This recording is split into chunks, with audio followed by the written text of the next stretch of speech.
కొరింథీలో ఉన్న విశ్వాసులకు ఒక ప్రత్యేకమైన విషయాన్ని తెలియపరుస్తున్నారు. ఆత్మ సంబంధులైన మనుషులతో మాట్లాడినట్లు నేను మీతో మాట్లాడలేకపోవచ్చున్నాను. శరీర సంబంధులైన మనుషులే అనియు క్రీస్తునందు పసిబిడ్డలే అనియు మీతో మాట్లాడవలసి వచ్చును. అప్పటిలో మీకు బలం చాలకపోయినందున పాలతోనే మిమ్మను పెంచి తిని గాని అన్నముతో మిమ్మను పెంచలేదు. ఇక్కడ పుట్టిన శిశువు ఆరంభ మాసంలో పాలు తాగుతుందని మనకు అందరికీ తెలుసు. అన్నం తినిపించే సమయం వచ్చినప్పుడు మనం దానికి అన్నం తినిపించడానికి ప్రయత్నం చేస్తాం.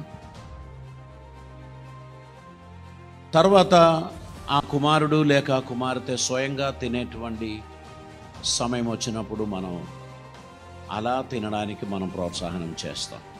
కానీ వయసు పెరిగిన పాలు మాత్రమే ఇస్తున్నాము, అన్నం ఇవ్వడం లేదు అంటే దాని అర్థం ఆ కుమారుని శారీరక ఎదుగుదలలో లోపం ఉంది.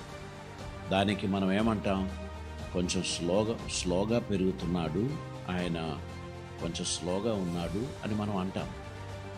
దానికి ఇంగ్లీష్లో మెంటలీ రిటార్డెడ్ అనే పదం వాడతాం. అంటే మానసికంగా ఎదగలేకపోయిన కుమార్తె. ఇప్పుడు ఇక్కడ మనం అపోస్తలుడైన పౌలు అంటున్నారు, నేను మిమ్మల్ని భోజనంతో పెంచలేకపోయాను, ఎందుకంటే మీకు బలం చాలలేదు. ఆహారం డైజెస్ట్ అవ్వడానికి కూడా బలం అవసరం. ఆహారం డైజెస్ట్ అవ్వడానికి కూడా ఆ వ్యక్తి శరీరం సహకరించాలి. డైజెషన్ లేని వారికి వెరీ సింపుల్ ఫుడ్ ఇవ్వడానికి లేక మిల్క్ లాంటిది ఇవ్వడానికి ప్రయత్నం చేస్తాం. ఈరోజు మనం మాట్లాడుచున్నటువంటి అంశం, ఒక వ్యక్తి తన స్పిరిచువల్ డెవలప్మెంట్లో స్లోనెస్ వస్తే ఏమని పిలవాలి? స్పిరిచువలీ రిటార్డెడ్ అని పిలవాలి. అంటే ఎదగడంలో స్లోగా ఉన్నాడు. ఎంత స్లోగా ఉన్నాడు అంటే 15 years అయినా ఎదగలేకపోవచ్చున్నాడు, 20 years అయినా స్వయంగా నిలబడలేకపోవచ్చున్నాడు, 30 years దాటినా ఒక పరిపక్వత కలిగిన ఆత్మీయునిగా కనబడతలేదు. ఎదుగుదలలో స్లోగా ఉన్నాడు. చెప్పే మాటలు అర్థం కావడంలో స్లో ఉన్నాడు. మాట అర్థం కావడం లేదు, ఇచ్చే ఆహారం డైజెస్ట్ అవ్వడం లేదు, ఆత్మీయ ఎదుగుదలలో అది కనిపించడం లేదు. అటువంటి వారిని గురించి పౌలు గారు చెప్తున్నాడు, మీరు శరీరానుసారమైన మనుషుల్లాగానే మిమ్మల్ని నేను చూస్తున్నాను.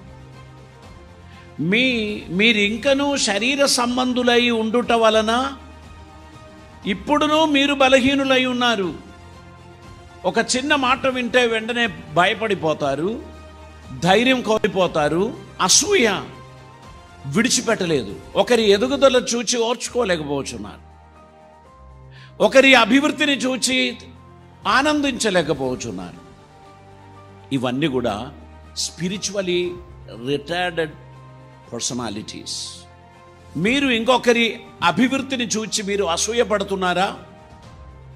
మీకంటే చక్కగా ఇంకొకరు మాట్లాడుతున్నారు అంటే మీరు భరించలేకపోతున్నారా? మీ ఆత్మీయ జీవితంలో మరొకరి క్షేమాన్ని మీరు చూచి ఆనందించలేకపోతున్నారా? You are spiritually retarded. మీరు మీ ఆత్మీయ జీవితంలో మీరు ఎదుగుదల లేని వ్యక్తిగా ఉన్నారు.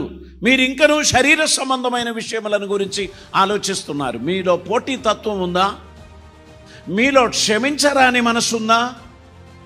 మీలో దేవుడు నడిపించుచున్న విధానమును గూర్చి దేవునికి స్తోత్రం చెల్లించే విషయంలో మీరు ఇంకా ఆనందించలేకపోతున్నారా?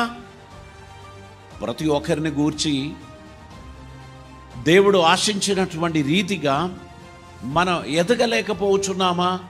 We are spiritually retarded. ఒకరి గురించి గాసిప్ చేయడం, ఒకరి గురించి హాస్యాస్పదంగా మాట్లాడడం, ఒకరిని గాయపరచడం, ఒకరిని బాధ పెట్టడం, ఒకరిని నిరుత్సాహపరచడం, ఇవన్నీ నీలో జరుగుతుందా? You are not a grown child. You need special care. You need to have special training. మిమ్మల్ని మానసికంగా ఎదగని పిల్లలను చేర్పించే స్కూల్లో చేర్పించాలి. ఎందుకంటే మీరు దేవుని వాక్యాన్ని బోధించిన రీతిగా మీరు అర్థం చేసుకోవడం లేదు. Every word is misunderstood. ప్రతి వాక్యాన్ని మీరు ఏం చేస్తున్నారు? తప్పుడుగా అర్థం చేసుకుంటున్నారు. దేవుని వాక్యాన్ని ఉన్నట్టు గ్రహించడానికి ఉన్న ఆత్మీయమైన స్తోమత ఉన్న వ్యక్తి వాక్యమును బట్టి తను సరిచేసుకుంటారు. మీరు వాక్యమును బట్టి మిమ్మల్ని సరిచేసుకున్నటువంటి ఆ తత్వం ఇంకా మీరు నేర్చుకోలేదు అంటే దాని అర్థం you are not a ground believer.